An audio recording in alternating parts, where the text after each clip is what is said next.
All right, now let's talk about the Quartering Act.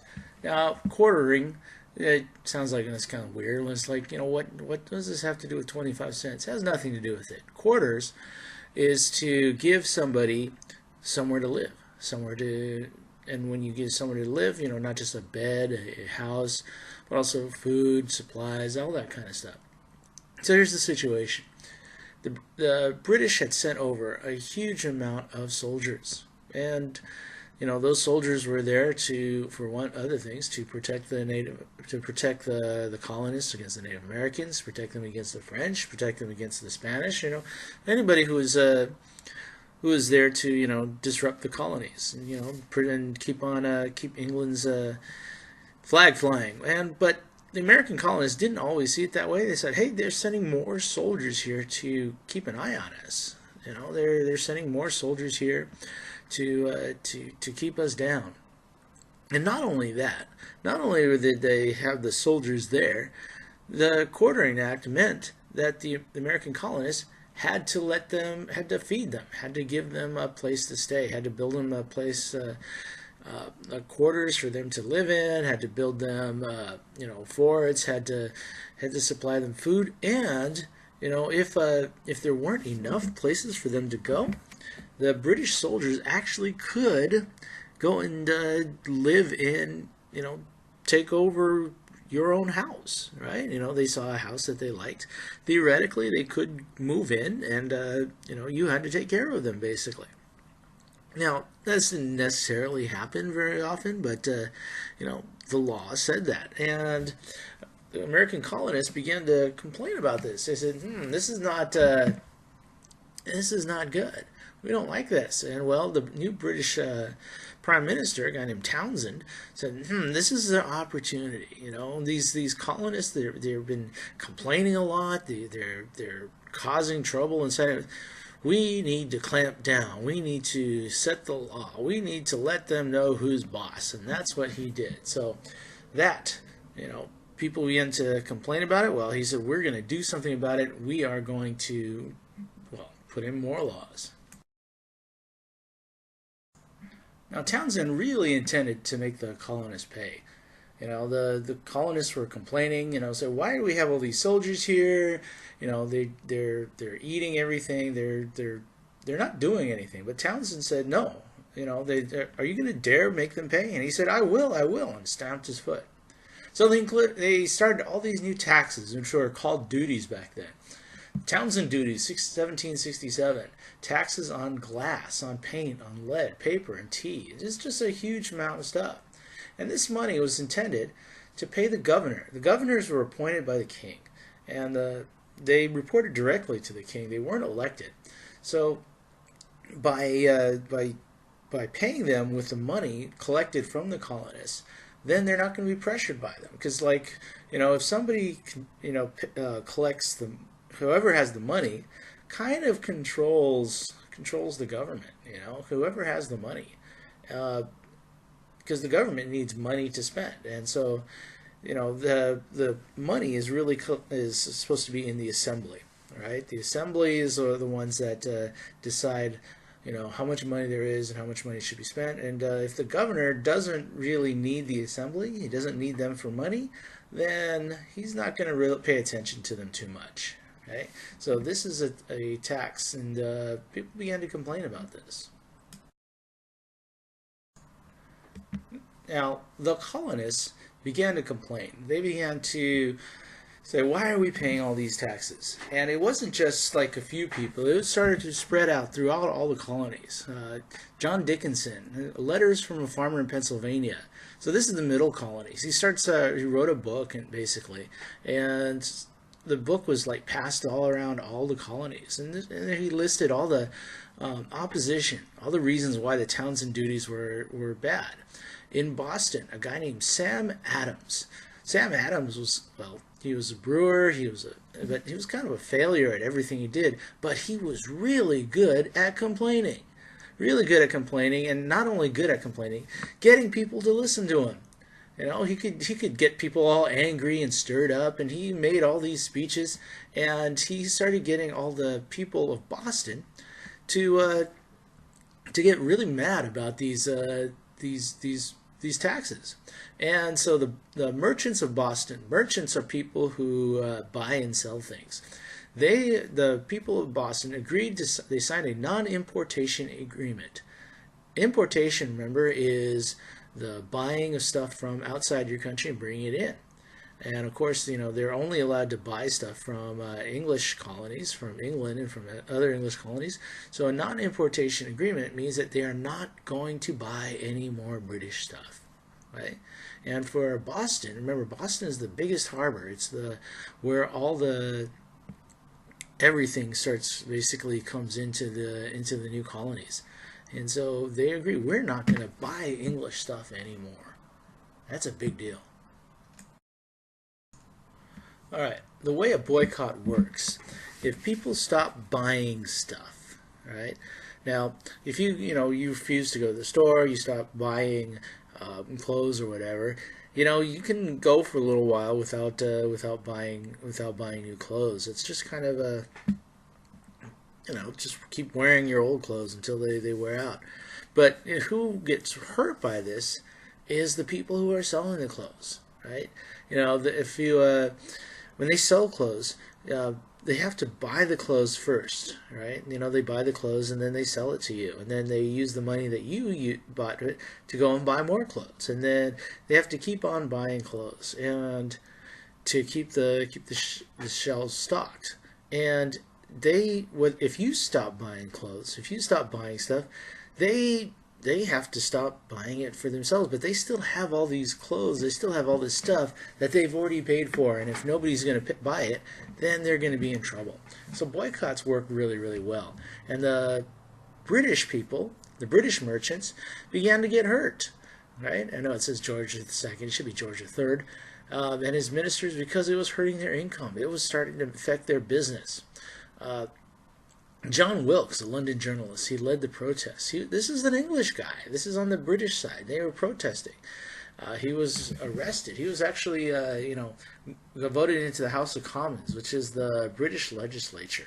So he was actually, part of the government. And when he was elected, they refused to let him into the House of Commons. He was arrested. And so the protest is spreading. It's not just on one side of the Atlantic. It's on both sides. And the resistance begins to spread. It spreads throughout all of the colonies. Right? The women took part. Women were treated as second-class citizens, but they still did their part. Right? They weren't allowed to own property. They weren't allowed to vote. But they could do something. Right? They refused to serve taxed tea. Now, that means that they refused to buy tea that had people had already paid taxes on. And in order to come into the country, you had to pay a tax on it. So that means they had to buy tea that was not from England. And for English people, tea is huge. It's just a super, super important thing. And we think, like, oh, what's a big deal about tea? Nobody drinks tea. Well, back then, water was not safe to drink. Right? And so you had to boil all of your water. You had to boil everything. And when if you ever tasted boiled water, it tastes flat. It tastes kind of blah. And the way to make it taste better was to add tea, right? And you drink it hot, and people drink it all the time. Women sponsored spinning bees. Now, you've heard of spelling bees. A spelling bee is when people get together and they practice spelling, and it's a contest, and whoever wins, spells all the words, wins the spelling bee. Well, spinning bee kind of works the same way. A bee just simply means that they all get together and they work together, and they, all work together sewing and quilting, and they put it together. Then they made their own clothes instead of like buying brand new English ones. And so if you're making your own clothes, you don't have to go to the store and buy new ones. So this is all part of the boycott, of the refusing to buy English goods. Oh, and on a side note, the British Prime Minister Townshend, after he passed the Townshend Acts, he actually caught flu and died. The flu is huge. Lots of people die from it even today. But by that time, and eventually the Townshend duties were repealed. But by that time, the damage was done, and the colonists were mad at England. Also making things worse was customs officials. Customs officials are the government officials in charge of making sure that the taxes were collected. And they sit there at when the ship's dock, and they check everything to make sure that that the taxes are paid. But unfortunately, they were corrupt. Corrupt means that they, instead of just taking just what was due, instead of just what was people were supposed to pay, they would collect a little bit extra. They would collect extra. They'd make them pay. Hey, you want to get through? You have to pay us, right? And they would confiscate items from sailors and merchants. They would take off some money, and they became rich. So that's what corruption's all about. And sailors and merchants, they began to complain about this, and they began to attack the government officials. And so the attacks on these officials became more and more frequent because, well, they were pretty corrupt. There was lots of stealing going on, and so people didn't like that, and they started complaining and attacking the collectors, even the honest ones, which, there were still some of them too. So there's lots of crisis and lots of tension going on. It's starting to build it up and up and up. Well, the government officials began to complain back to the king, back to England, and say, hey, we need protection. These colonists are getting unruly. They're starting to cause all kinds of trouble. We think that they're going to, we need more help. And so Great Britain sent 4,000 more British soldiers to Boston. Right? So they sent more soldiers to kind of control the situation, and figured, hey, we send more soldiers, they will crack down, this will impress everybody, and they will, just follow along. Now I want you to take a look at this picture here. This particular picture is it's a print, it's a drawing, and it's pretty famous, and you can probably figure out what's going on here. That picture is a picture of the Boston Massacre, and it was drawn by none other than Paul Revere, the famous silversmith. He's also an engraver. An engraver means that he drew pictures and carved them out and printed them on metal. This is the Boston Massacre. Here's the situation. On March 5th, 1770, a single British soldier was guarding something. I don't remember what it was, but he was guarding something, and he was a crowd of people in Boston began to gather around him, and they were making fun of him. They were taunting him. They were yelling at him. And here's the thing: most soldiers are pretty young, right? They're pretty young. They could have been as young as 16. Even today, soldiers are, they're like 19, 20, 21 years old. And so, this one soldier, he begins to get nervous, and he calls for help. Pretty soon, some more British soldiers show up, and that only makes the crowd of Boston people even angrier, and they start calling him even more names. And I don't know if you've ever met anybody from Boston. They can be kind of mean. They can be kind of nasty, and so they were getting angrier and angrier. More soldiers show up. And they began to, things began to be thrown.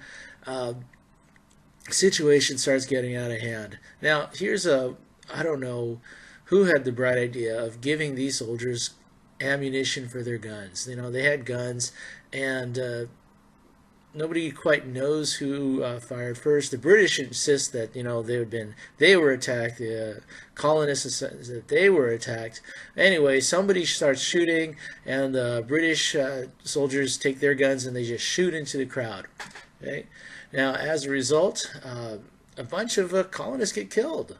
When soldiers start shooting into crowds, and the crowds aren't armed, and whenever you have a soldier killing people who aren't armed, it's like police. There's always, they're automatically to blame, right?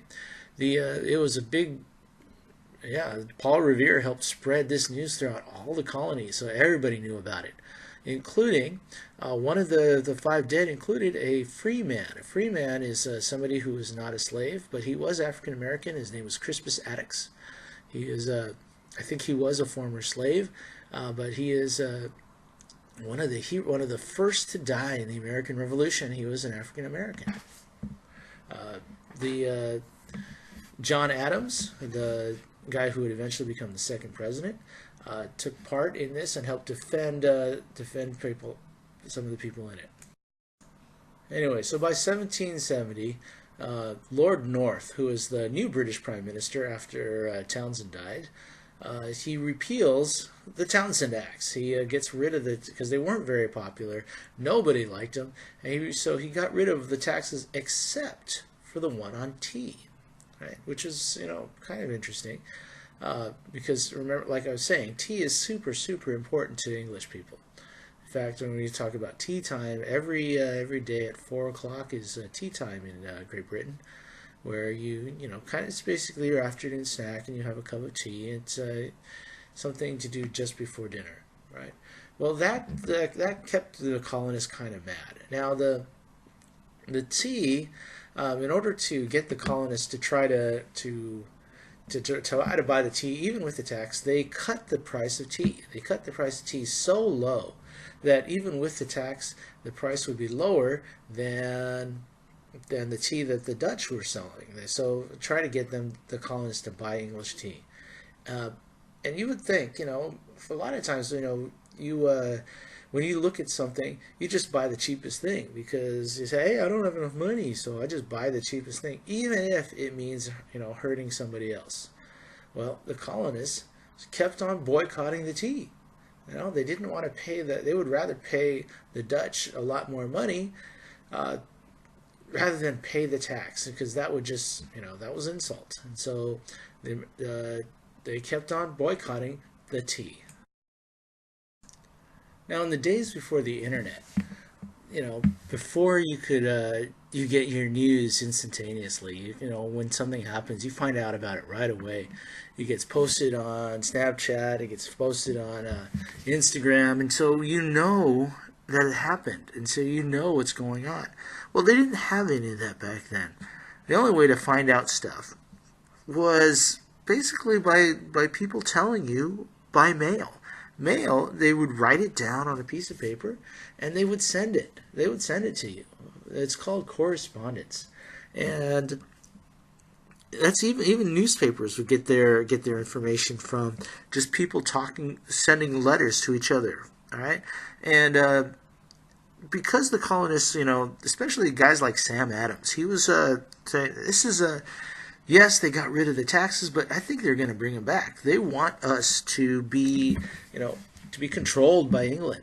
So he began to set up what's called committees of correspondence, where people would get together and they would write letters to each other, right? So that each town would have their own committee of correspondence, and they would send letters back and forth to each other, so that everybody knew exactly what was going on in all the towns.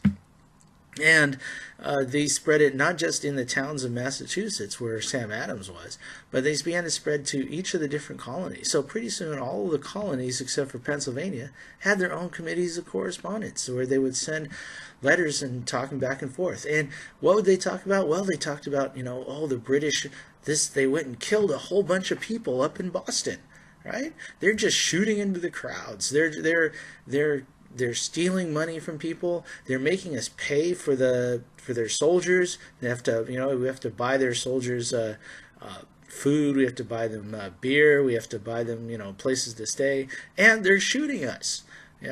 Why are we letting England do this? They started complaining, and so throughout all 13 colonies, people began to find out all these different things that were going on in Massachusetts, and they started looking at the British differently. So they're spreading the news. Being able to, today when we use the internet and we use email and texting just to talk to each other, well, that's powerful. Just getting to know each other. And this is what they were doing even back then. Now, while all this was going on, tensions between Native Americans and the colonists, the white settlers, began to increase. Okay, the people kept on being born. People kept on moving to the colonies, and they wanted more and more space. So they began to push westward into the Ohio Valley. And remember the Proclamation of 1763 that King George had drawn a line saying you cannot cross the Appalachian Mountains. Well, They started crossing them. Right? New Hampshire, they moved into Vermont, and they set up their own government, the Green Mountain Boys, and Vermont is still today called the Green Mountain State, and they pushed the Native Americans out and set up their own colony. So Native Americans started complaining to Britain about this because, hey, they're British subjects too, and tensions are ratcheting up. So the Tea Act of 1773, the British East India Tea Company, the guys making all the tea, they brought the tea from India, they're bringing it over to the colonies and trying to sell it. They're starting to go bankrupt because, nobody was buying their tea, and they had to sell the tea like really, really low to try to get people to buy it. Well, that meant that they weren't making any money at all. And so they were starting to lose money, and they're saying we need to do something. Okay, the new Tea Act allowed them to undercut the prices of colonial smuggled tea, which means that they had to cut their prices so that people would buy it. So either way, they lose out. Right? Committees of correspondence, remember, they're denouncing the act, and the colonies were not buying the British tea. So the ships from India would show up full of tea. They'd come to the harbor, and the colonists wouldn't let them in. They said, no, you're trying to sell us tea. We're boycotting the tea. We're not even going to let you come and park your ship. And they had to go somewhere else. And they would, so these ships were trying to find a place to enter into the colonies, but they wouldn't be let in. And finally, in Boston, 3 tea ships got in there, and the British governor, ordered the British Navy to close the harbor. Right? They put them in the harbor, and then they refused to let them out. They refused to let anybody else out either, right? And said, you need to unload these ships, and the colonists refused to unload them. They said, no, we're not going to let them. We're not going to take the tea out, right? And so there was a standoff, and the things were starting to get tense. And then in December 16th, 1773, middle of the night, band of colonials.